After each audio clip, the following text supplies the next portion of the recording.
Increased severe weather threat as well as more rain and even a wind threat as Alberto moves northward. Police find her body inside her burning home. Her longtime boyfriend and partner suddenly vanishes, and he is now wanted for her murder. And as Memorial Day weekend marks the official start to pool season and summer, a few ideas how to keep you safe in the water in the weeks and months ahead. Live from Atlanta, 11 Alive at 6 starts now. On this Monday evening, the first-named storm of the hurricane season has arrived along the Florida Panhandle. Subtropical storm Alberto churned toward shore Memorial Day afternoon. It is forecasted to bring up to a foot of rain to some areas, and warnings of dangerous rip currents are all up along the Florida Gulf Coast. But the storm could also have an impact on us here in Metro Atlanta. We get straight to our chief meteorologist, Chris Holcomb, to tell us what we can expect. And we're already feeling some of those impacts right now with some of those outer bands of the storm on the south side. Now here in Atlanta, we've been dealing with just a few scattered showers that have been moving through the area so far. You can see them. They're just kind of spotty here, hit and miss variety north of I-20. A good cluster of showers and storms getting a little better organized here near Athens. Those are moving up into parts of Jackson County and also continuing to move toward the Hall County area. On the south side, this is one of those outer bands that has been really strong here through parts of West Georgia, moving into southern parts of Carroll County, also into parts of Heard County. It was in Troup County earlier. Coweta County getting in some good rain there now, and that stretches down toward the Macon area. We'll watch these bands as they feed into our direction. Now we'll widen out a little bit, and you can see here is the center of circulation with Alberto. Made landfall today around Laguna Beach in the Panama City area.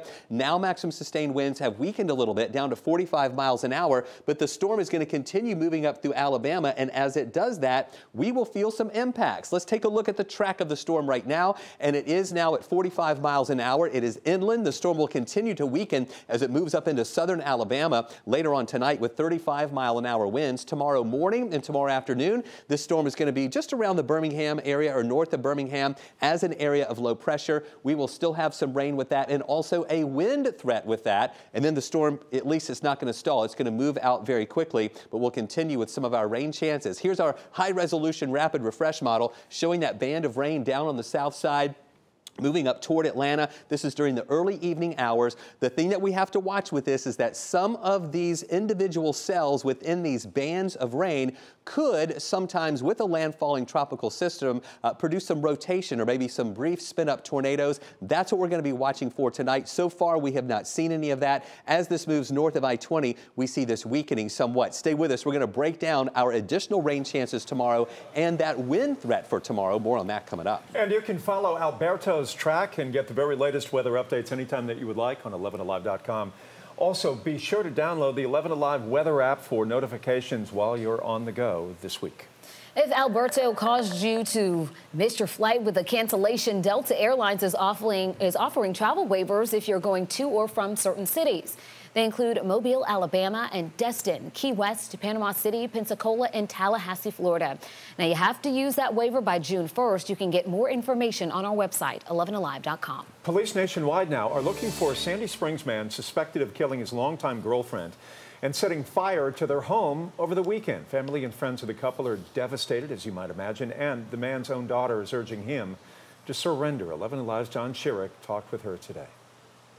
The couple had lived together for years in this house on Hammond Drive in Sandy Springs. Suddenly, Saturday morning, a neighbor saw the house was on fire. Firefighters went inside and found Amber Holloman's body, and her boyfriend, Patrick P.J. Nolan, had disappeared. All of it is so surprising. I've never seen anything from him that would make me think this would ever happen. P.J. Nolan's daughter, Sophia, speaking with me from her home in Mississippi, says she loved Amber Holloman. She was like a mother to her. The two blended families were like one, she says. Sophia, blindsided by this, she tells me, and trying to get a message to her father. I just want him to know that all of us in his family, we love him, and we just want him to do the right thing. We just want him to come forward. Pleading with him to surrender. We love you, and I'm just hoping that I get to talk to you again. Amber Holloman's friends and her co-workers at the Rusty Nail on Buford Highway in North Druid Hills, remembering a strong, independent woman, proud of her daughter Peyton, who graduated from high school Friday night. David Boyd says there was never any clue Holloman and Nolan were having any problems that could have involved violence. I can guarantee you that a strong woman as Amber is, she would never have put herself, or especially Peyton, in a situation that was violent like this. That's wasn't her. Totally out of the blue, yes. Police say Patrick P.J. Nolan may be traveling with his dog and may be driving his Ford SUV, a blue 2006 Explorer, Georgia tag PYZ 1420. Police are asking anyone who knows where he might be to call 911. In Atlanta, John Sherrick, 11 Alive News. The Cherokee County Sheriff's Department needs your help tonight to find a missing 17-year-old girl. Victoria Anguiano was last seen Friday afternoon at a house on Forest Creek Way. She told her friend she was going to sell a Fitbit to a middle schooler, but no one has seen her since. Her mother says she may have run away. Victoria was last seen wearing a white T-shirt, black jogger pants, a dark-colored choker, and a necklace with her name on it. If you see her, please contact police. Now, you can help bring Victoria home safely. All you have to do is share this photo on our 11 Alive Facebook page. Well, we have now learned the names of the two people arrested on Highway 78 in DeKalb County yesterday after one of them allegedly reported a phony kidnapping to police. 48-year-old Kendra Pryor is being charged with making a false statement and false reporting. 32-year-old Jonathan Walker was arrested on outstanding warrants unrelated to this case. Mr. Walker was initially taken into custody for kidnapping after police say that Ms. Pryor called them about a child in danger.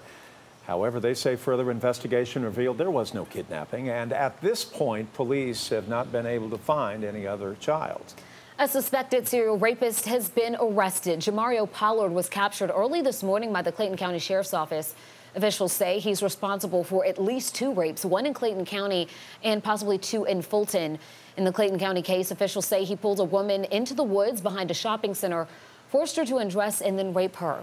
They say that he also stole $300 from her purse before taking off. The Hall County Sheriff's Office has identified the person who drowned in Lake Lanier last night as 19-year-old Stephen Frederick. Officials recovered his body after they say he jumped off the 2nd story.